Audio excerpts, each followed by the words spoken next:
Boris Johnson today hit back at Tories and scientists suggesting lockdown could ease faster, as Wales and Scotland warned his roadmap might be too quick. The PM said he was being sensible and prudent with his four-stage plan after attacks on the approach from both sides. Some people will say we're going to be going too fast. Some people will say we're going too slow, he said on a visit to a school in South London.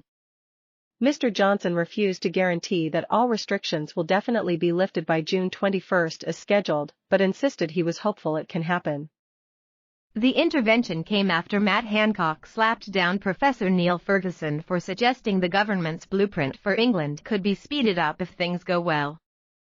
Tories and business have been voicing disquiet about the ultra-cautious approach being taken by ministers, even though the vaccination drive has been surging ahead. Schools will return on March 8, but there will be almost no further loosening of the draconian curbs before Easter.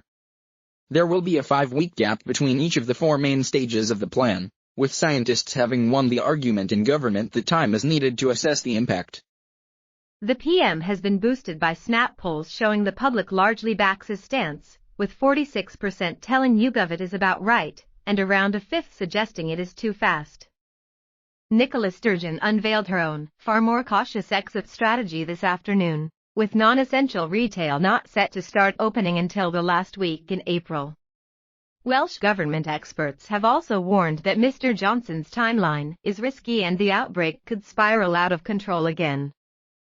Professor Ferguson, whose grim modeling triggered the initial lockdown last year, sounded a bright note on Times Radio last night.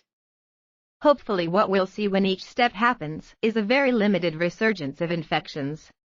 In which case, there's a chance we can accelerate the schedule, he said. However, Mr. Hancock dismissed the idea of speeding the schedule up in a round of interviews this morning. No.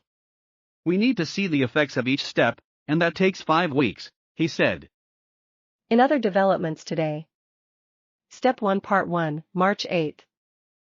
From March 8, all pupils and students will return to schools and colleges across England. So-called wraparound childcare will also be allowed to resume, paving the way for after and before school clubs to reopen. People will be allowed to meet one other person outside for recreation, for example, to have a picnic or to meet for coffee. Care home residents will be able to have one regular named visitor. The government's stay-at-home order will remain in place, with travel for non-essential purposes still banned. Step 1 Part 2, March 29.